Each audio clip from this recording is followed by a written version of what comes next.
yeah! All right, welcome everyone to Virtually Incorrect. I am your host, Gunter.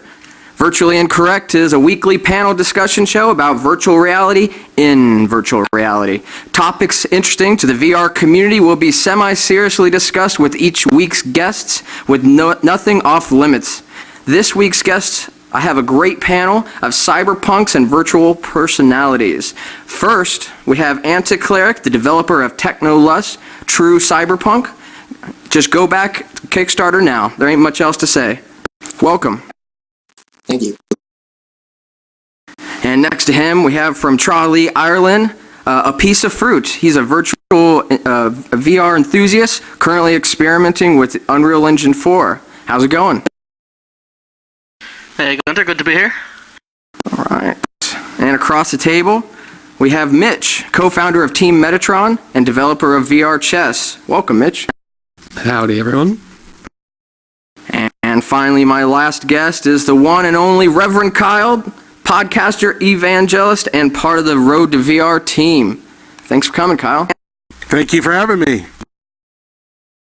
All right, if everybody's ready, then let's discuss some VR. And our first story is actually about Technolust. Imagine that. So, of course, we all know Technolust is on Kickstarter. I'm actually just going to let Anticleric talk about it a little bit. I mean, a lot of us already know, but hey, tell us a little bit about it in case some people are new to it, and give us your pitch. Pitch. All right. Technolust is no pressure. Virtual reality cyberpunk adventure game. Kind of set in a near future. If you have a Rift, which I assume you do if you're watching this, go try it and back it. Yeah, it's freaking awesome. It's set in, just an awesome cyberpunk world that, I think makes so much sense with virtual reality. I want to see more titles like this. I think it obviously goes hand in hand. I don't really want Dungeons and Dragons as much as I want, Shadowrun or Cyberpunk in my virtual reality. So, Apieceoffruit, what do you think about Technolust? Have you tried the demo? What do you think? Oh man, this game is a piece of VR history in the making. I mean, it's the same style that we all love the most, our childhood VR. And one of the tiers is, a couple of the tiers is to get your face in the game, and I just couldn't resist, I want to have my face in there forever, so I can look back at it and, that's me, everybody. I saw this coming. Amazing. I was with a group of people who knew it, And to have that opportunity, because it's a Kickstarter and whatnot, it's amazing. Mitch, what do you think? I really love it. I mean, I played it when the first demo came out, and I think I may have broken it a little bit. I got to the point where, you're in the apartment or whatever, but then from the very first demo, I actually got outside somehow. I don't know if you were supposed to be able to, but I did. And then that's the point when I realized, that this game was kind of something special, because you get outside and there's this cyberpunk sort of street, and you just walk there, and you get it with a couple of other games, I think Titans of Space has as well, which that sense of scale where you look up at the buildings and you kind of see it towering over the top of you. It's just really cool. Yes. Just huge buildings, huge skyscrapers with the the billboards, the neon lights just flashing everywhere, and stuff from Blade Runner, or it's little Chiba, and it's freaking really cool. So it's a dream for anybody that's into VR. And Reverend Kyle, now I know that Anticleric was just on your podcast. I got to listen to that, and I know you're a big fan. We're the same age and whatnot, so much of what you guys were saying was just resonating with me. But let's hear your thoughts. Honestly, I gotta say, and especially with having Blair here, I've got a major problem with the game. And I need to share this with all of you because it's really important. This game is too good. Okay, I mean, you're setting the bar is way up here now. You're messing it up for all other developers, because how are they going to top your game? That's a big problem that I have. I mean, I don't know. Maybe I'm looking at it wrong. I don't know, man. Teddy bears versus land sharks is a pretty high bar.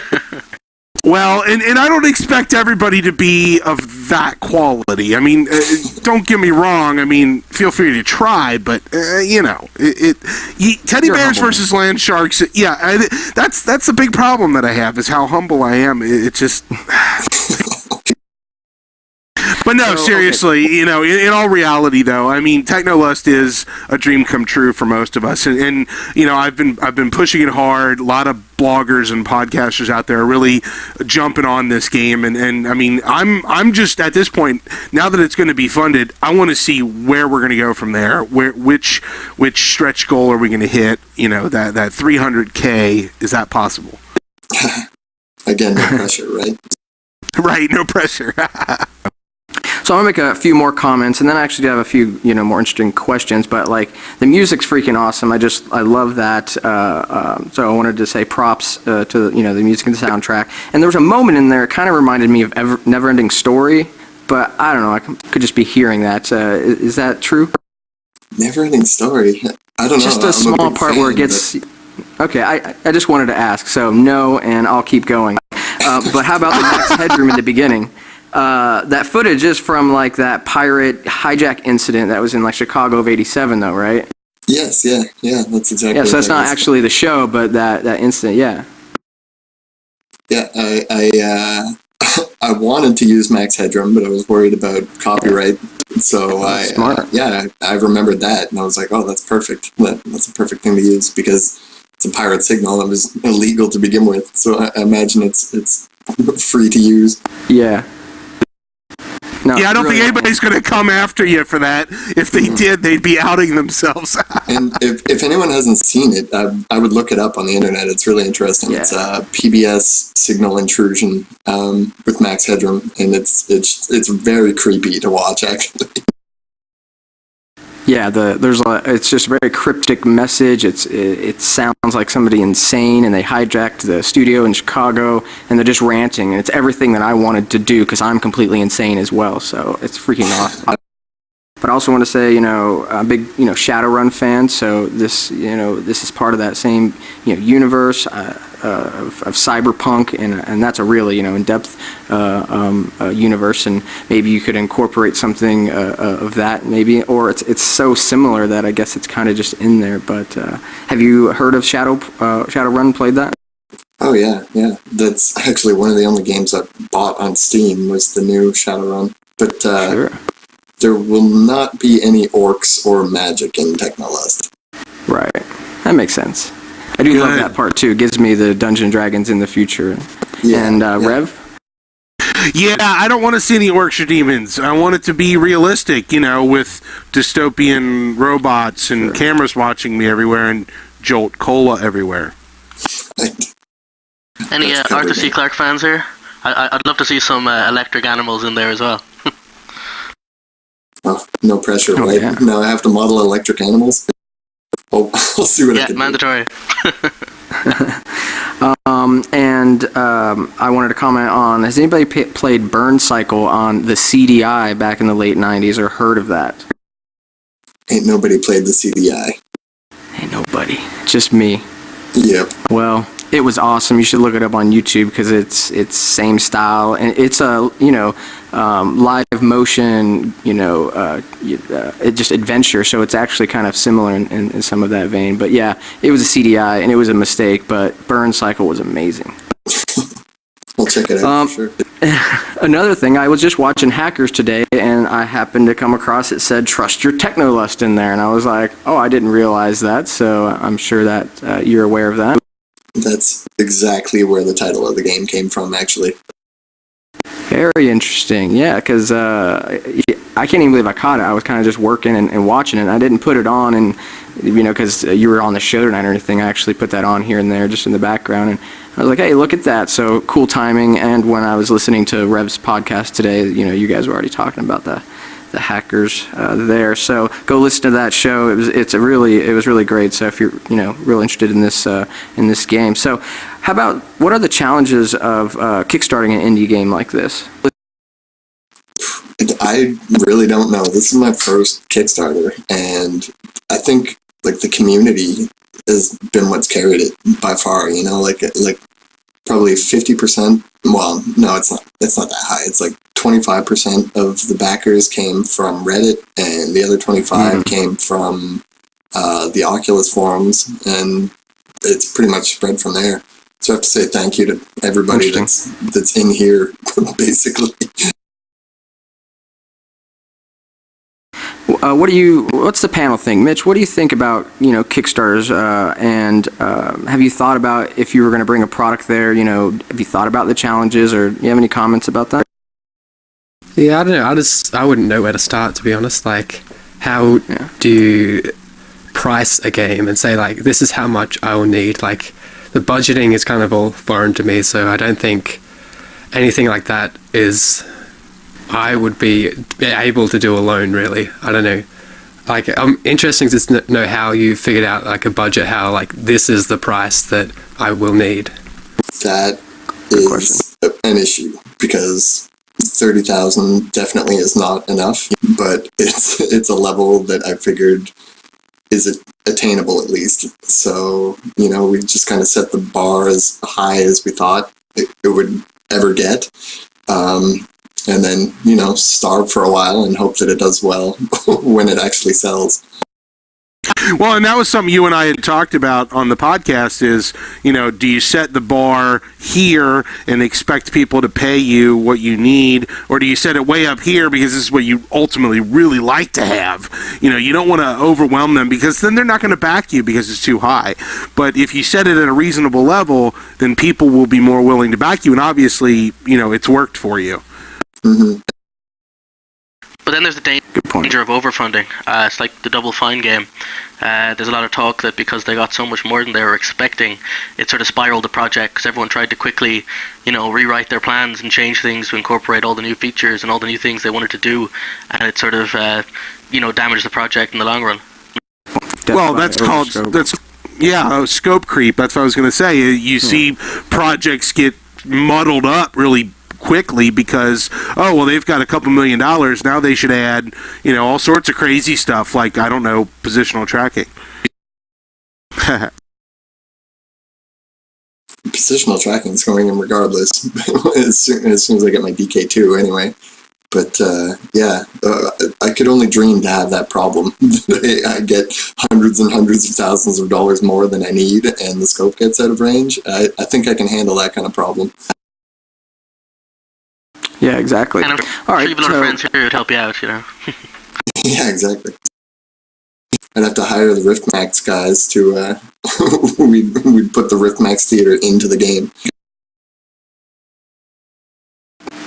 Yeah, so you'll get by with a little bit of VR friends here. So I see it happening. It's a great Kickstarter. It's one of the best. And do you the rest of the guests here have any other questions for Anticleric before we move on to the next story?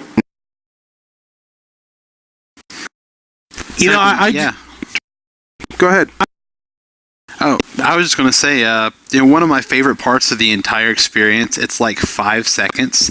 The kind of the boot up sequence, the intro, the outro, that kind of head mounted display UI, kind of concave screen that comes around your face. Will we be seeing more of that in the game? Oh yeah, definitely. That was actually like the first thing I did, because I know I've said this already, but it was originally just going to be sitting at that desk and, doing kind of like a papers, please type of thing. And the heads up display was going to be a big part of it. Like, you'd have to jump in and out of programs, basically. So yeah, it'll definitely make a comeback. Awesome. That's super well done. By the way, that comment, that comment comes from Jonas. Say it ain't Jonas. And thank you for that, or that question, sorry. You're in the audience, but I actually don't know where. I can't see well enough, but that's all right. He's behind me. I'm the lady. You are. Yes, you are. I'm Dr. Girlfriend. You don't have the Anticleric, I remember hearing on Rev's show about you were reading the best practice guide actually from Oculus, and that you decided to make it a seated experience, but that you were just compelled that you wanted to stand up and basically walk and go outside and all that, right? Yeah, it got away from me. I still think that maybe doing kind of like a cyberpunk themed thing that's just a strictly seated experience might happen, down the road a little bit. But for Technolust, I had to get out there and run around. Cool. All right, so that was a great story. We're going to move on to the second story, and this is investors throw $3 million at the Virtuix Omni treadmill, posted by iTalk Games, and the story's from Gamasutra. And it says the Virtuix Omni treadmill went up for pre-order recently due to the release later this year. Today, the company announced that it is receiving $3 million in a round of investment. They now have a round of half a dozen investment firms involved, and the company says that the round of investment will allow it to expand its staff count and improve the mass production and distribution of the hardware. And there's a couple comments I want to read from this posted story. Comment by Luke Demand 111.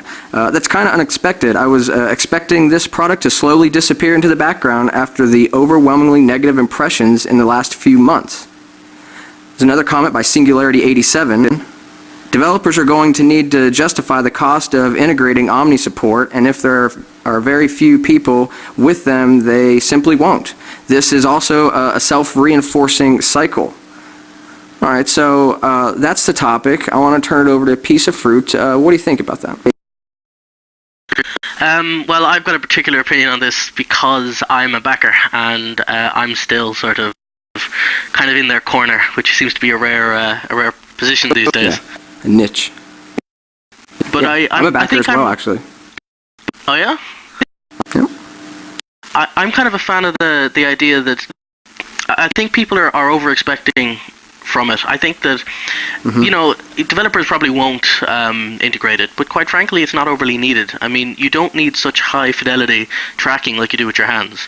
I mean, I'm a lumbering idiot when I walk anyway. I don't need, I don't need my toes moving, and I don't need, correct steps. I just need to know that when I shuffle in a vague direction that my character will move with me. And the level of immersion you'll get from that. Yeah, bingo. And I mean, people are saying already that the small details, like the fact of just having hand and head tracking, it's stuff that people who didn't know about VR would think would be important, but yet it is. And I think that the idea of something which seems as ludicrous as just a couple of steps that map to the WASD will probably build a lot and then be a lot more important than, the naysayers who haven't actually tried it would give credit for. But then again, I respect their point too. It's not as as great as we need it to be. It is a stopgap. Well, speaking of naysayers, I believe, Rev Kyle, you're a naysayer, right? Let me define it here for you. I'm not a naysayer. I just don't want one.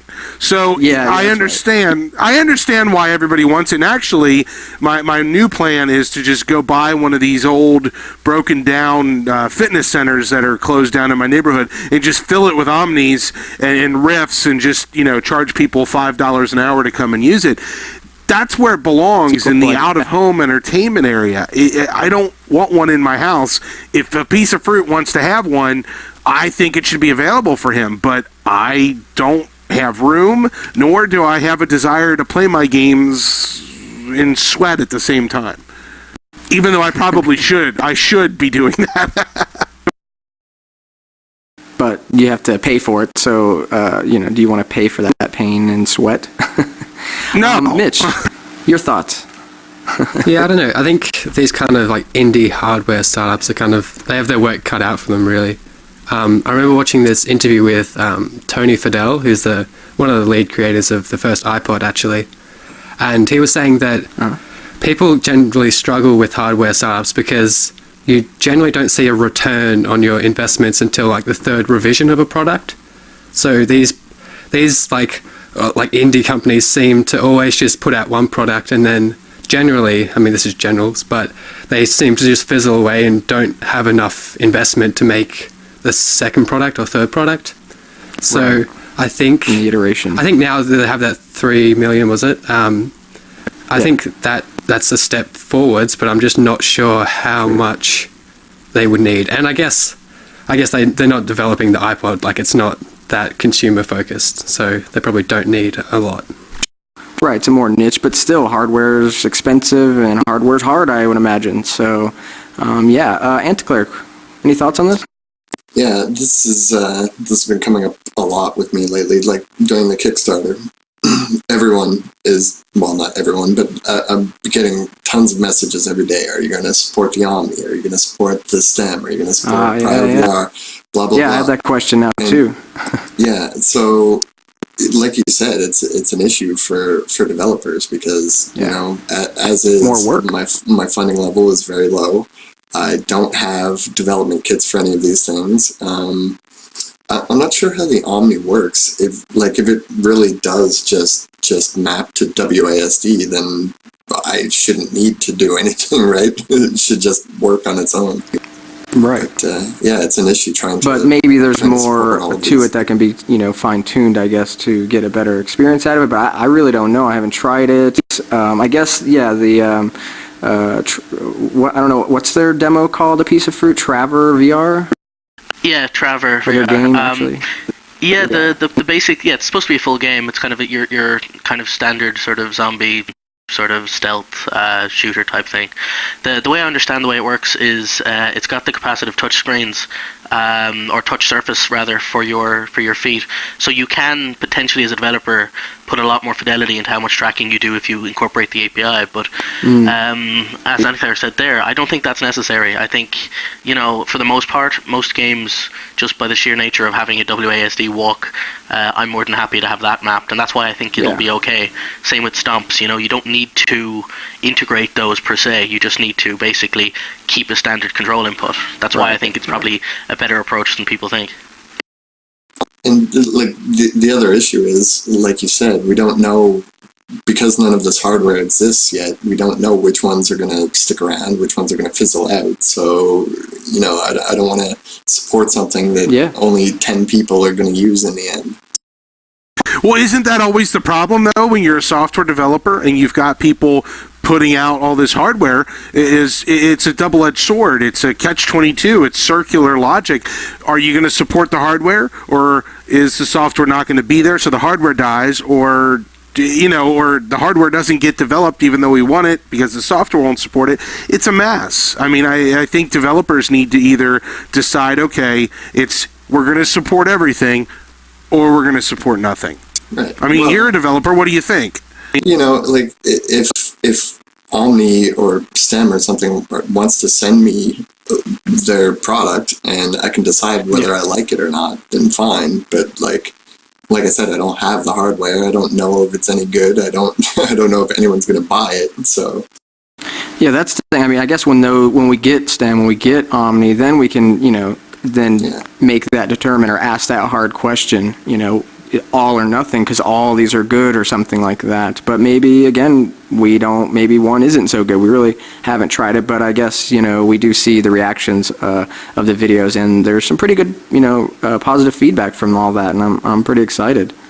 And I think if I was going to support the Omni specifically, I would do something more geared towards it, right? Just like I made Technolust strictly VR because it's for the Rift. If I was doing something with the Omni and the Rift, it would be, take your grandmother for a walk or something, like something that involves using the Omni. Geared towards that, yeah. Does my grandma have to wear a leash then?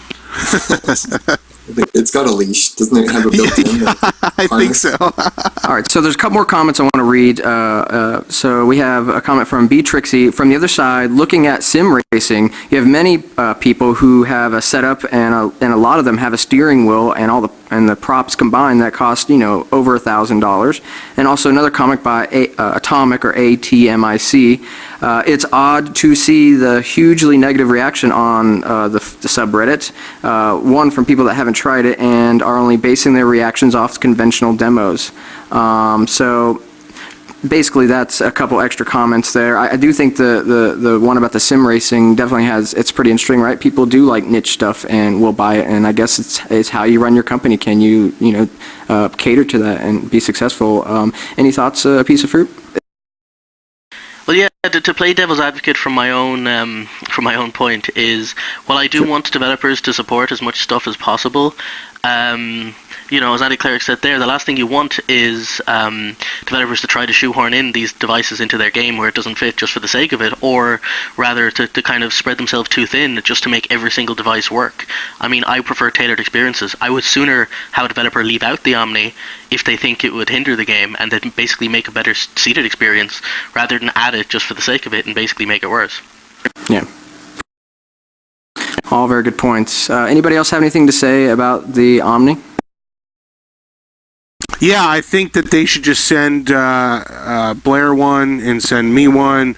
Gunter, I think, just send a couple of them out to us so that way we can be advocates. If that's what they want, then that's what they need to do. I mean, I get demos, exclusive alphas from people all the time. Let's start sending some hardware out too. So if you're listening, wherever you are, yeah, send us some stuff. I don't know, wouldn't ask them to ship to Australia, it'd be a couple $100 probably. Well, I'll take yours then. I'll just have two then. Okay. He'll deliver it when he visits. Yeah. Yeah. How about the Omni, folks? We seem to have the money to buy the hardware. Maybe we can back the games too. I don't know. Is there enough of us for that? But anyways, moving on. The next story posted by Askull100. Askull100. How can I get into developing for the Rift? And he or she says, I'm currently finishing my first year in game development college program, and I want to try developing for the Rift. I'm not out to make a full game, yet I just want to know how I could get started. What is it like to develop for virtual reality? A couple comments, one from Bullock House. Get Unity Pro and the latest Oculus SDK and port one into the other, and you pretty much just drop the camera in and start making a game.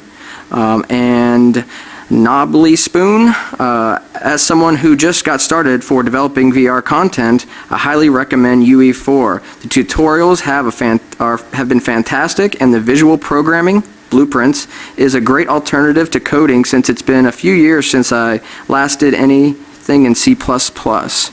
So, how do we get started in making a game here? Technoless, in a virtual reality game. I want to hand it over to you, since you're the most experienced here. What advice would you have for this person and for all of us who are interested in learning more about developing? Well, I'm old school. I've been doing game development for almost 20 years now. So first thing, get a time machine. Okay. Yeah, get a time machine.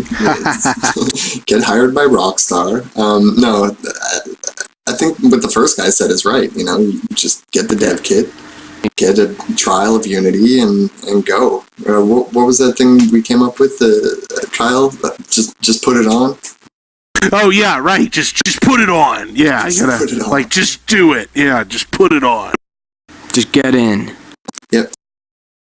That's literally what I did. Yeah. No, I mean, would you recommend?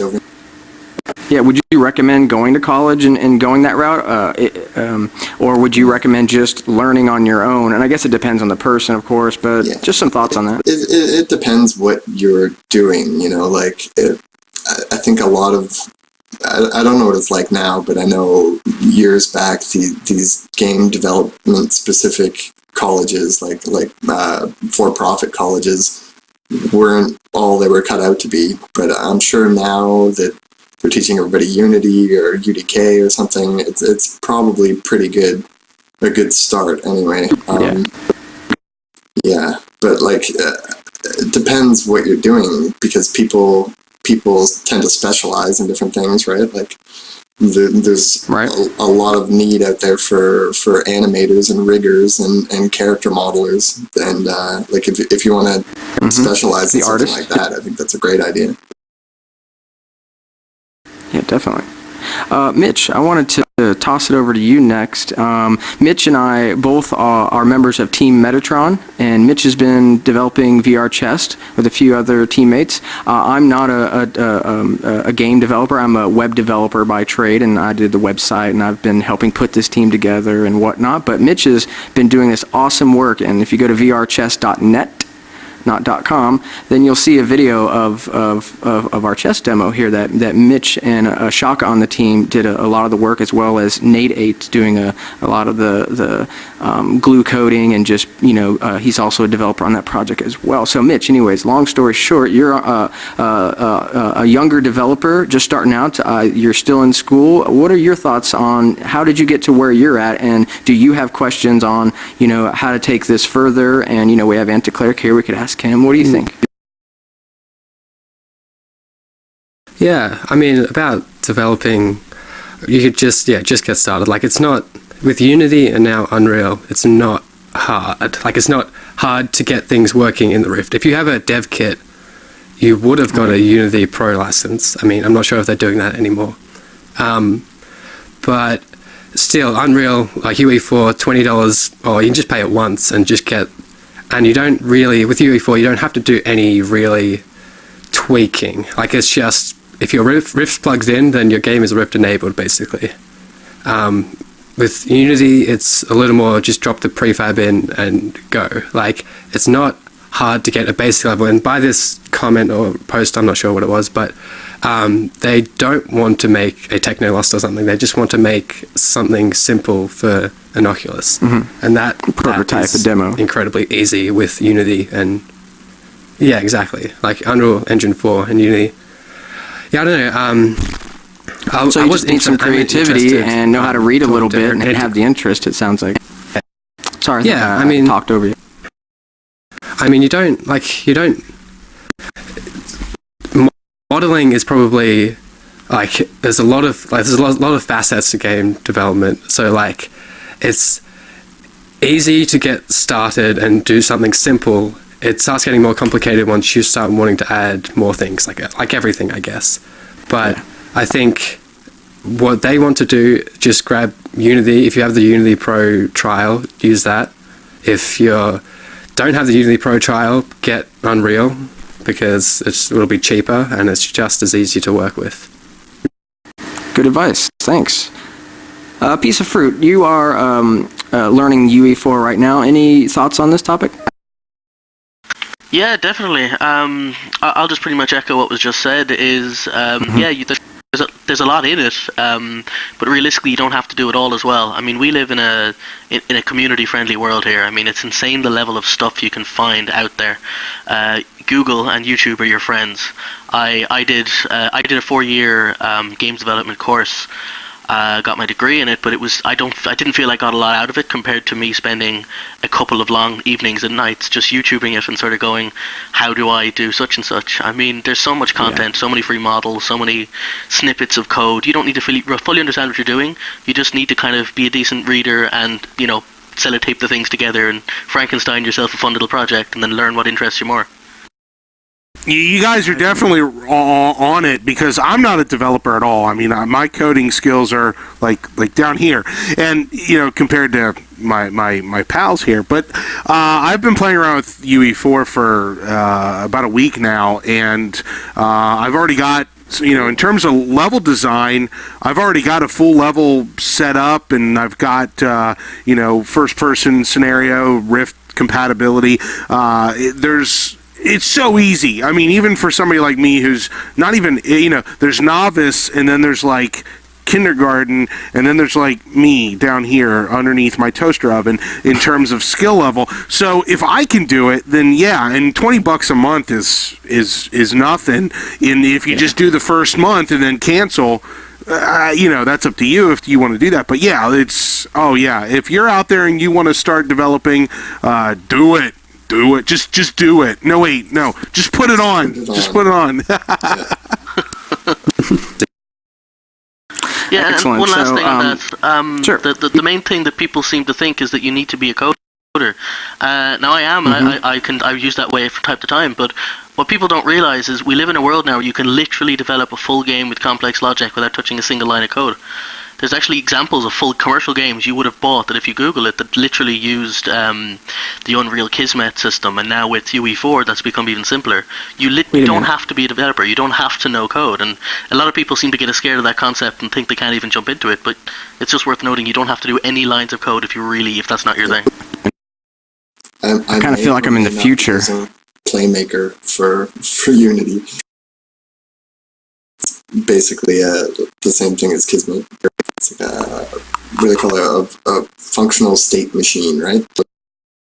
Yeah, I'll tell you right now, Apieceoffruit, you're dead on. If I end up releasing this game I'm working on, I guarantee you I will have done zero coding at all. It will all be done with blueprints. I mean, I won't touch a line of code because I don't know what I'm doing there. It's pretty amazing. That's those are tools that are just going to enable so many people to do things, and that's what's amazing. Roger S, who provided the art behind, he has a couple demos. One's this DMT experience, that he was able to put together, and I'm not sure how much of a developer his background goes, but I know that he's creating some great artwork in there and expressing himself, and it's just great to see all these different demos from all kinds of different people and different levels of experience. So I'm having a blast with it all. There was one more comment by Universal Chairs that said, please, for the love of God, read the best practices guide that's supplied by the Oculus VR. So I just, I'm a big fan of that, of seated experiences. I think all that works really well, and all that stuff that's in that guide. And so just, pimping that a little bit. Yep. All right. I think it's one more story here, and it's about Second Life and the whole new thing with high fidelity. So, posted by Baby Wolverine, titled Philip Rosendale, the creator of Second Life, on how he is building a whole new metaverse. And this was actually a podcast by EnterVR. I didn't get to listen to it, but I'm aware of this topic and wanted to bring it up. Here's a couple comments real quick. The Slow Wonder says, I'm glad he's starting new. Second Life has been challenging to update with more accessible tools. It will be really interesting to see what they can do with an opportunity to design it from ground up. And Kitchen Dawn says, I've been watching the progress of high fidelity, and I'm very excited about the possibilities. Second Life is an amazing experiment, but it's always been a little wonky. Something similar, but most immersive and well constructed, could really be fantastic. So I'm curious what you guys think about Second Life. I know what some of you guys think, and I'm going to give it to Apieceoffruit start. Well, I've not really done the Second Life thing. I gave it a go once after seeing an interesting YouTube video, but I can't give a fair response on that because I've not really played it. But the metaverse is a universal topic. It's a universal concept. We've all got our images. We've all either seen something, either Ready Player One or Snow Crash, or even just watched some of the old movies. I mean, everyone has an image of what the metaverse is. We know the kind of the concept. And yeah, bring it on. I mean, I don't care who makes it. I don't get the dislike for Second Life as a concept, because at the end of the day, if they know what they're doing, they've built up a fan base, they have the resources. They're not building Second Life 2, they're not adding Oculus support to Second Life, they're basically using the experience they've built up to build a VR world for us, and I'm all for it. Go for it. Yeah, exactly. So they're talking about building a new thing, and I think that was always some of the criticism was, are they going to try to shoehorn Second Life? Rev, I know you have some comments where we've talked about, Second Life in the past. I don't know if you're got your hand in your face there, but what do you think? Yeah, that's high a fidelity. face What do you think about high fidelity? Is really, I do want to get into that. Right. I have watched Philip Rosedale do his speech at VR meetups, the Silicon Valley VR meetup. I've watched the streams, and I'll tell you what, the technology looks amazing. And I have heard him talk, and I have seen him do things, but here's the problem.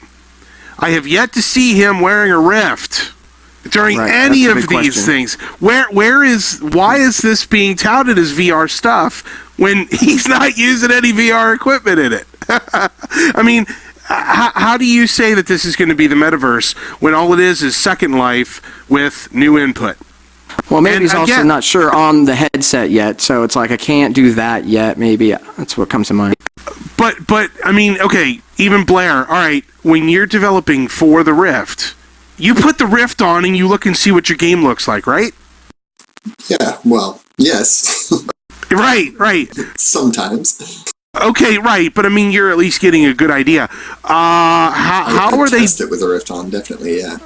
Right. So if I'm Philip Rosedale and I'm going to these VR meetups and I'm not using VR equipment and I'm showing technology that, quite frankly, isn't going to work with the VR equipment that we're used to seeing, okay? I mean, it's tracking eye Right, movement. because it can't. Yeah, Right. exactly, because we have Yeah, headsets on, right? All of the fun toys, all of the things that everybody's oohing and eyeing over can't work with the Rift on. So I'm being objectively skeptical. Okay, so I want to see it be something cool. It's definitely a major advance forward from what we're used to seeing in Second Life, but you're going to have to convince me. I'm not exactly 100% on board yet. That's a good point. Mitch, you have any thoughts on this? I think me, you, Nate, we've talked about this. What do you think? Yeah, I don't know. Like, I've seen the talks and things, but I personally have never played Second Life. It just never interests me. Sure. But the concept, though, of like the metaverse, I guess, or like a virtual reality hangout, I guess, is really promising. I don't think many people have got it perfect yet. Like, whenever I try one of these apps or these experiences where it's like a online virtual hangout with friends, it seems to be a little bit clunky. And I'm not sure if Second Life is like that, but High Fidelity seems, when the demos, I mean, it's early, so you can't really comment, but it seems to be still have that sort of jank. That, I don't know, it's this software jank that I see being like a massive cool hurdle title. for a lot of these products. And I guess there's people out there that think that brings down VR overall when there's these, failures and whatnot. I'm more of an optimist and just like seeing it all happen, because being a naysayer is just so easy to do. And I just, I want to see everything happen. I love what I saw with High Fidelity, and I love that they're trying to do this. But, I mean, you're right, that there's no actual Rift involved. How are they going to, read your face with the Rift on? And they're gonna get a camera in there, and that's gonna be that's a lot of work. So I can't see that happening. How are they gonna solve it then? But I can't wait till we have that kind of thing. I can't wait till we can all see each other in more high fidelity. Basically, it's a good word, as we grow up in these VR spaces, and the community grows, and so does the way that we can interact with each other. So that makes me think of, okay, we have a metaverse there. We've got things going on here in Riftmax where we're doing VR social, and over there in VR chat, which there are meetups going on there. And we also have like Carmack and Abrash. They're trying to build cyberspace over there with Oculus and, with Facebook money. Just wanted to kind of dive in what you guys think about all of that, the social places, the actual cyberspace. Are you excited about this is coming? Do you even see this being a possibility?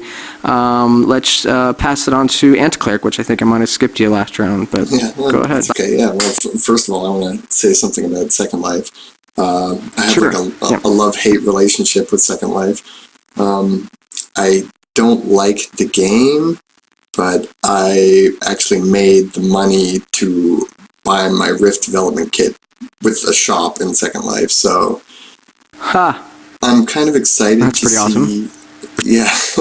I mean, I'd love to make money in Second Life. Nobody would turn that down, right? That's awesome. Yeah, well, it's easy if you can model in texture. That's basically all you need to do in Second Life to make money.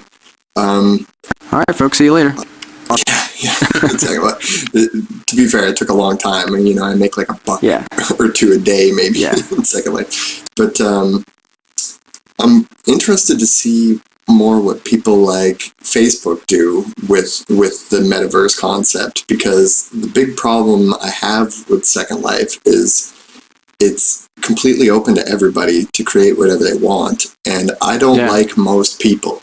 So you get a lot of weird sexual things. It's not a comfortable place for a normal person to be. It's like a GeoCities or an Angel Fire of the web. We don't really want that. We want something a little more curated. Yeah, like if I could limit it to my circles of friends and the kinds of experiences I'm down with, that's much cooler than just a complete free-for-all of internet madness. And see, I love all the sex stuff, so I guess I should probably go there as well. You're into furries. See you later, guys. That's your business. That's cool. No, I actually did play it a little bit, and one of my friends, he was trying to make some money, and then he brings me into some, sex place or whatever. I don't even know how to describe these things, because it's like people are having fun here, and I guess getting off there. Can't even form that model in my head, really, because of their avatars. I'm not attracted to avatars, but it's anyway. Second Life's a beast. It's much more than just that. I think that's what people end up labeling it, is the risque parts of it, which I'm sure aren't even that risque, to be honest. But Yeah, cool. but isn't VR going to cause that? We're at the stage now. I hope so. We're technically at the birth of fetishes. We're at the stage where we don't know what fetishes will happen as a result of VR. Well, someone can turn I can themselves think of into a some. dolphin, someone else could be an eagle, and away they go. We don't know what's going to happen. Yeah, and when you can experience through somebody's eyes, like Strange Days, the movie, when you can actually get a camera on this thing and record it and relive, my own memories is something that I really want to do. But all like that kind of stuff, I can be a girl, I can be a whatever. I mean, really, you could, for guys that aren't homosexual, could be in that role and try it on, and imagine that kind of experience for the world. No comments. Yes. Yes. I don't know. My mind goes all kinds of places with this stuff, but that's even if we talk about torture and stuff that can be done with the Rift. I mean, the VR is going to provide fetishes. It's a new medium is really what's going on here. It's not just a game or place for games. It's a new medium of communication, which we're building. Just like we're building the fetishes, we've got to build how we're going to do our talk shows, or how we're going to do our all kinds of things in virtual reality. So what else about cyberspace? It's kind of said that the idea of what's Facebook going to do with it. I mean, I've had a few chats with people about this, and now Nate's not an optimist on this, but I make him look like an optimist because I'm very dystopian on this topic. I don't have a lot of faith in them. I don't have a problem with Facebook as a company.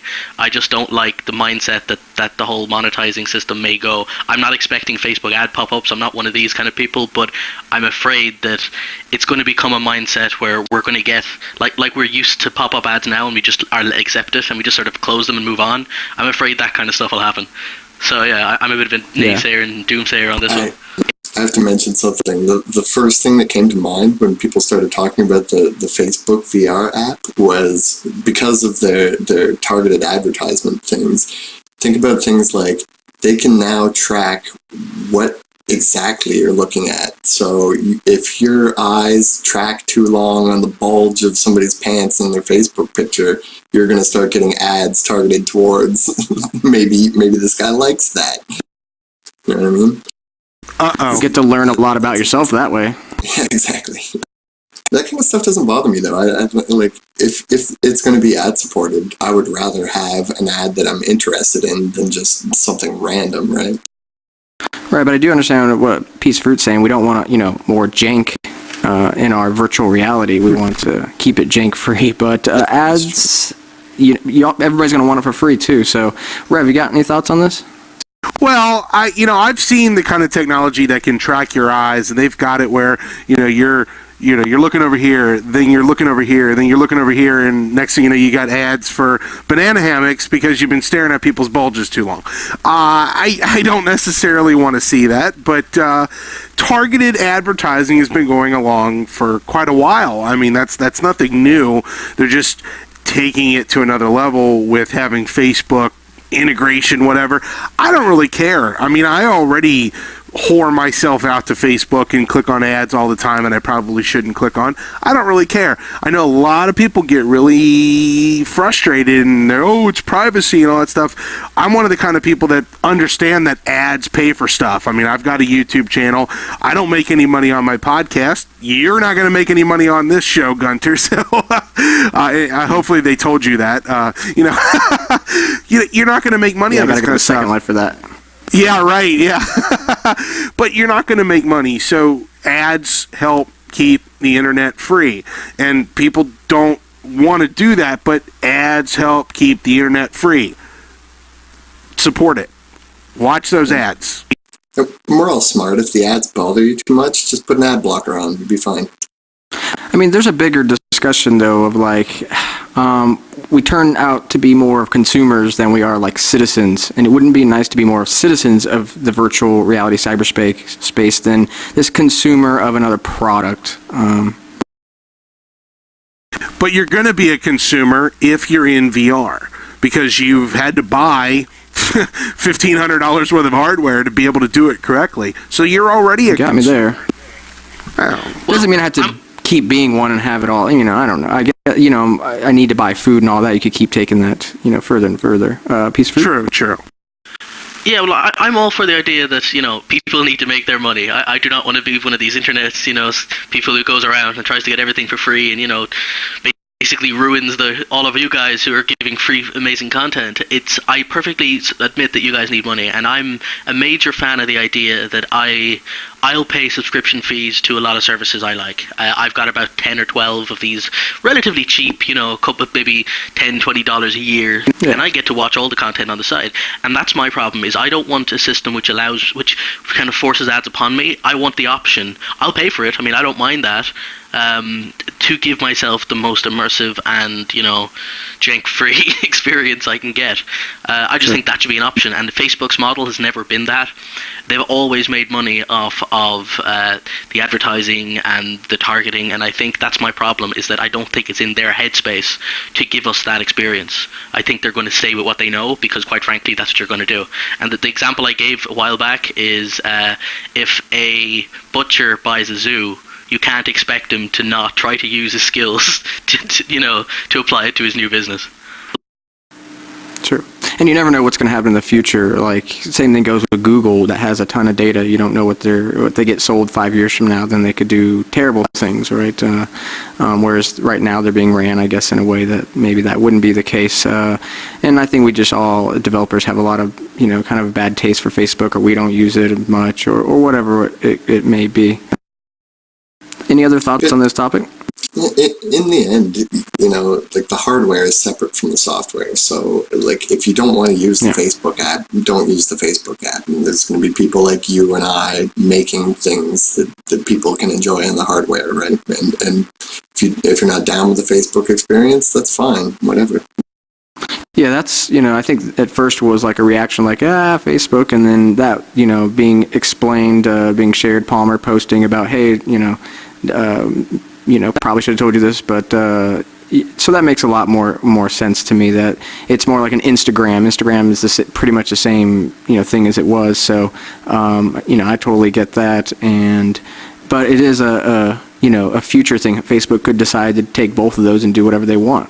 Could they not? Well, let me speak for Nate on this. So this is a comment he made, and I totally agreed with him. I thought it was Nate is part of Team Metatron and our buddy, just in case for the viewers at home that don't know. He was on last week's show, sorry. That's gross. Hey, wait, go now.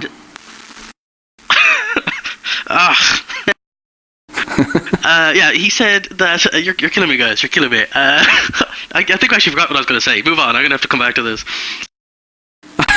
I'm really sorry. I did not mean to derail your train of thought. I was trying to have some fun there. What did Nate say? No, I'm back on. I'm back on. Yeah. So what Nate Nate's said here was, in the audience, I think, too. He said that Facebook may. The thing is, they don't need to force us to use it. They don't need to have their, login system where you manually have to do it. And they don't have to force you on it. But the problem is, you're going to get the Facebook effect, whereby everybody's on it because it's Facebook or because it's the popular one at the moment. So if some indie hub appears and they're putting content or whatever else, why would a developer put it onto that hub with a small, user base when he could put it onto the main hub with all the advertising and all the promotions? It's not that they're going to force us to use their stuff, but if they make their own metaverse, who's going to use, the other metaverse when you've got everyone is in this one, all the content is going to that one? That's the real danger. That's what happened to MySpace. It's exactly what happens to MySpace. Everybody goes where everybody is, and that's fine. There's nothing wrong with that. If Facebook puts out a product that is superior, that everybody ends up using, I'm going to go use it. I'm not going to, fight the establishment in, I'm going to go where everybody is, or it's pointless to be in this weird indie freebie, type of thing all by myself. What am I going to be doing? Yeah. But how do you know it's superior? That's the thing. Sorry, go ahead. It doesn't have to be superior. It's the TiVo effect. Remember, everybody had TiVos, and suddenly DVRs took over for what TiVo was. Was TiVo superior? I don't know. But maybe DVRs that we have now are inferior to what TiVo was offering. We don't care. We don't know. VHS beat out Beta. Beta was actually a better type of hardware with a lot more reliable tape and archival purposes. But VHS was cheaper. It wasn't better. It was cheaper. And as a result, everybody went for it. The best one doesn't always win out. I mean, history has shown us that for years now. But VR's no compromises. You can't. That's the thing. I don't want to live in a world where we go for the cheaper, sure, it kind of works version of the metaverse. I think if anyone's going to do it, they have to do it right. Unfortunately, you do live in that world. You don't want to, and I don't either. But unfortunately, we do live in that world where whatever the majority says is what ends up going. I think Facebook has this as a service. It has an extreme problem of relevancy. Like that is at its core. That is the problem of Facebook. Is it needs to remain relevant. I think that's why they bought Facebook.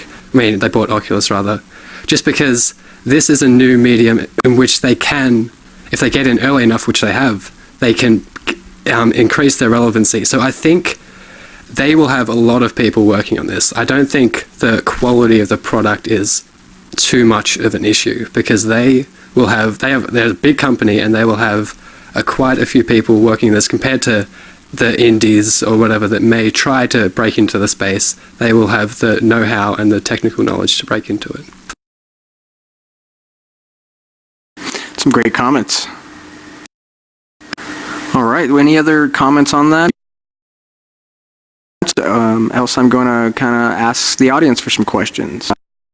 All right, so this is time for audience questions. I'll take a few. I've been running over on time. I'm sure Kane, my producer, is going nuts right now, but let's go ahead and there's some microphones that you will see at the ends of the stages there. If you have a question, please line up behind that microphone and we'll take your questions alternately, one at a time. And I hope somebody has a question. I will make somebody ask a question.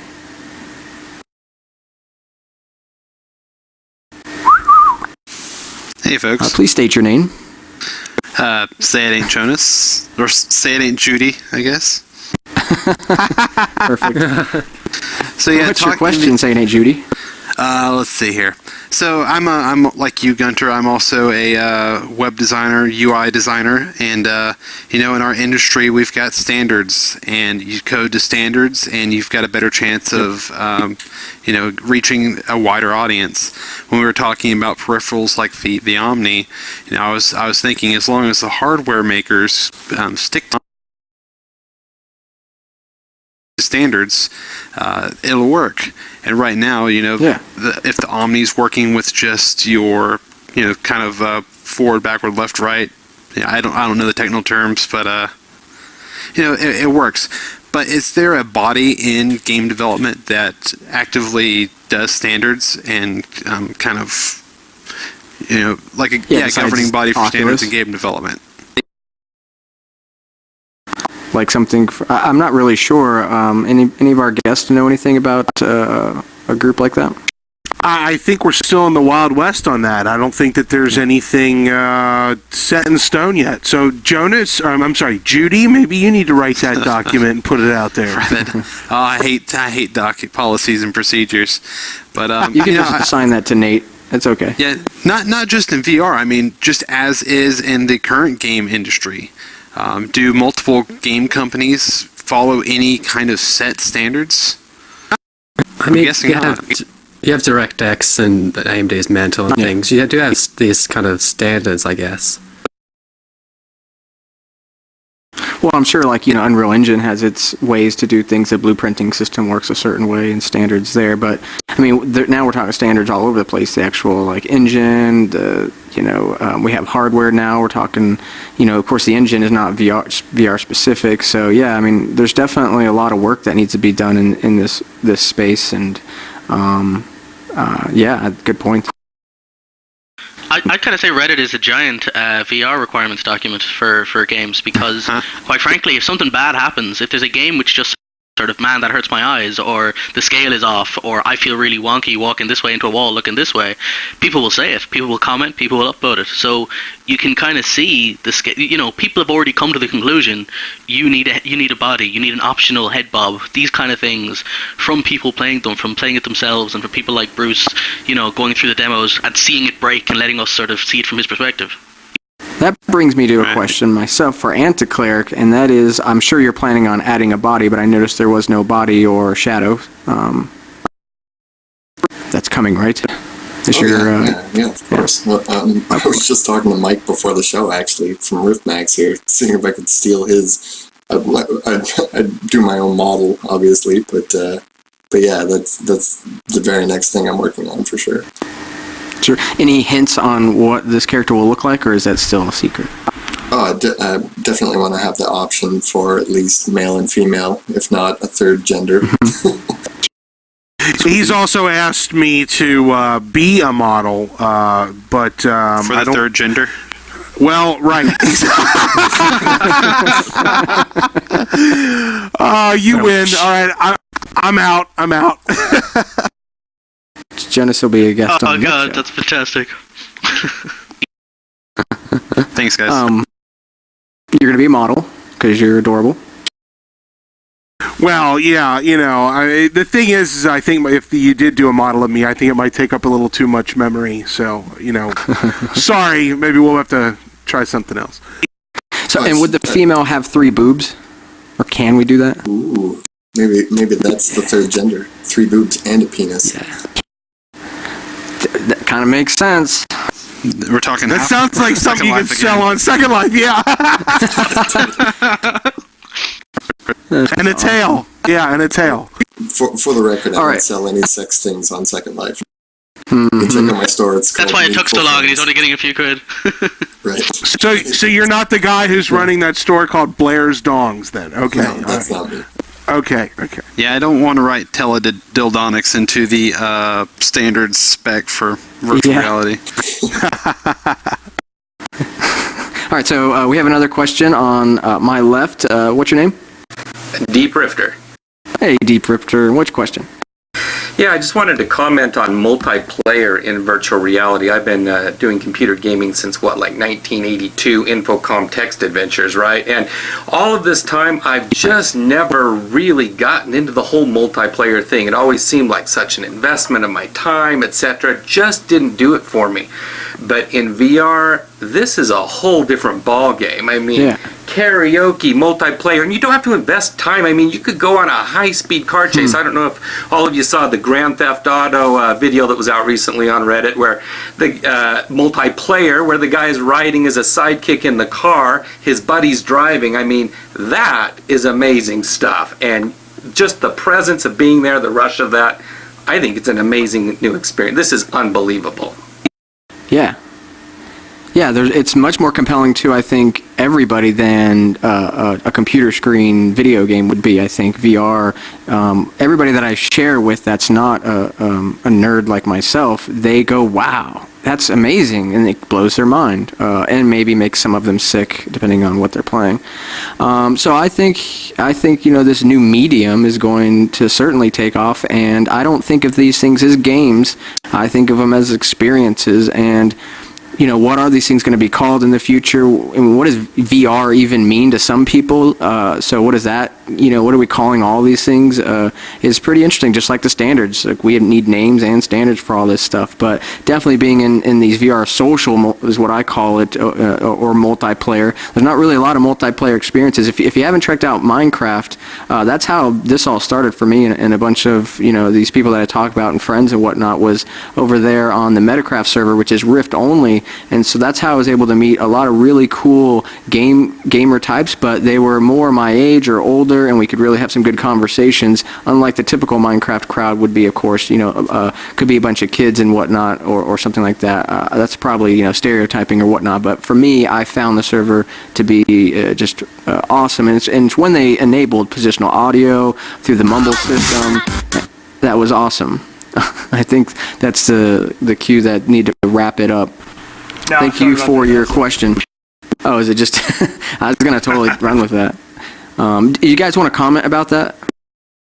Well, I'll tell you one thing. I'm very optimistic about the multiplayer experiences that are going to come out. I have a feeling that we're going to see some sporting event type of stuff. I think we're going to see some, maybe some soccer. I'm sorry, football. We're going to see some, maybe some tennis. And I know we've got chess type of stuff. Multiplayer is definitely going to happen. It's going to be a big thing. It's just a matter of time. We just need to give the developers enough time to get this stuff set up. These engines get the networking worked out, yeah. Yeah, I had a question. Cool. Go ahead. Yeah, so Anticleric, Technolust is a really awesome game, and I see you're getting close to your goal, but you also have a lot of stretch goals. Are there anything that you've already discovered you want to add to the game that you didn't originally have in your plans based on how your Kickstarter's doing and how it made you? If you reach your further goals. And by the way, that's MikeArms, the developer of Riftmax, asking that question. Anticleric? Yeah, Mike. Yeah, definitely. I'm actually planning on changing some of the stretch goals around before we hit our goal, which it might be too late. I haven't checked on it in a while. But binaural audio, I'm going to remove as a stretch goal, because if that's a possibility, it's going in regardless. So it doesn't need to be a stretch awesome. goal. Yeah, I was like, awesome, and then sad, and then I was like, oh, awesome. Yeah,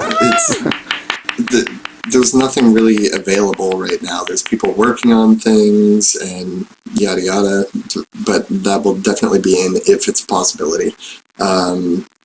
I'm working on some photo scanning stuff, which might cost money in the end, but yeah, I'm really limited, and I'd love to say that I'm going to hit some of those stretch goals, but at the most, maybe we'll double our goal. So there's only so much one guy can do in 6 months.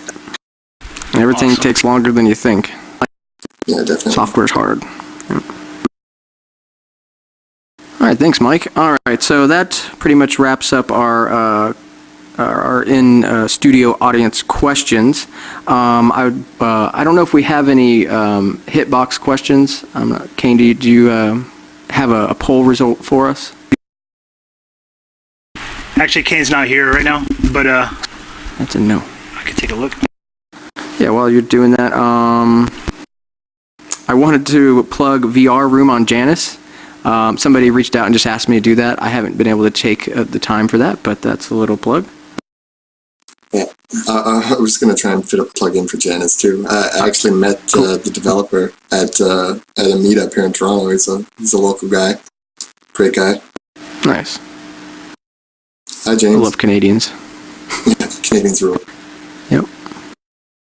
Always nice people. I took a trip to Vancouver just by myself for 10 days, and it was really awesome. And I had no direction. I was just wanted to go to Canada. Oh, no problem. So, did you find out anything about the hitbox? Sorry, what am I looking for? I guess the poll result. That's okay. How about after we go around the table, and I want everybody to plug something of their own, and so it's plug time, and then we'll see if the hitbox thing's up and working. Anticleric, of course, we know what you do, but if you want to drive anybody specifically to a place, please do that now. No, that's it. It's just Kickstarter. Yeah, Just go. Kickstarter. Yeah. Keep going. Yeah. Tell your grandmother about it. Yeah, exactly. No, well, you know what? I think it's weird. We need people that are maybe don't have the Rift and that's why I made the rewards like get in the game. Because this is going to be one of the first fleshed out VR game. So like, this is your chance. Get in. You can be in the game. Exactly. Apieceoffruit, you got anything to plug? I don't have anything personally to plug, but I feel I have to do a public service and plug Sightline because it's a travesty that game isn't getting the funding that it should do. Amazing looking game. I'm super psyched. It's right up there with Technolust in my list of experiences I want to try out. Very clever. It's got an Indiegogo campaign, and I think people should check it out. Awesome, thanks. And Mitch, how about you? Of course, we've talked about Team Metatron, so it's metatronvr.com and vrchess.net, but I also know that you got some great artwork on your personal website, which is what? Yeah, mitchellmccaffrey.com. You can just go to Team Metatron in the team section, like teammetatron.com. Yep. No, what is it? metatronvr.com. That's it. Got it. And then under the team section, you'll find all our team members. I want to say, if anyone watching or whatever, if you want to join Team Metatron, just simply fill out. We got a form on the website. If you want to, even if you're not like a full developer, you're still learning. Just join, fill out the form. We'll get the email, and then we can get in contact with you. As always, the more people, the merrier, really. Yeah, we're very open, and we're a lot of people learning together, and like, you know, there's a lot of friends around here that help us out. Wormslayer, and you saw Jonas. I mean, there's a lot of people that just help our team out. We have official members. We have, you know, just our friends that help us, and we're always looking for enthusiastic people that, you know, if you can code, that's great, or you're an artist, that's great, or you just want to learn, you know, UE4 right now while it's hot, you know, go to metatronvr.com and contact us. And last but not least, Rev Kyle, how about you? Who, me? What do I have to plug? Oh, well, I guess there's that podcast thing that I do. Yeah, so I know. And there's so many of them out there, and I don't know. No, I do want to let you guys know, actually just recorded an episode this afternoon with Kevin Williams, who, for those of you who don't know who he is, he's a big player in the digital out-of-home entertainment sector. So he's been he's the Brit that you see in all the documentaries. You know, he seems to be the I called him a Gandalf type wizard. You know, he's the one that's been there from you know a long time ago to now. Yeah, and he brings a lot of really good perspective. So you know, you can check that out. That'll probably be posted on Saturday. And then who knows what other. Some of you might even be guests in the future. Who knows? Excellent. Good. All right. Well, SVVR Con next month. Who's going? That's another good one. Not me. Olivier is. He is or was in the audience. Yes. Yeah. There you are. I've decided I'm going. It's been decided. He's coming from France. Oh wow. He's coming farther. That's even further than Canada. Yes. I thought Canada was in France. All right, so I want to plug, and in which my plug is interested in being a guest or in the studio audience. You know, reach out to me on Reddit at Gunter444. Also Twitter, same thing, Gunter444, and so we can make it happen, and you can be here with us or be on the show. If you have you know, an opinion about VR things, and that's pretty much it. I'm calling it. Time's up. I'll see you guys next time on Virtually Incorrect with Gunter. It was a pleasure being your host. Thank you to all my guests and audience members as well. Thank you to the Riftmax team, Roger Essig. Thank you to all the authors and commenters on the story. And finally, thank you to the whole damn VR community. You guys rock. And that's it. Good night. I love you all. Yeah.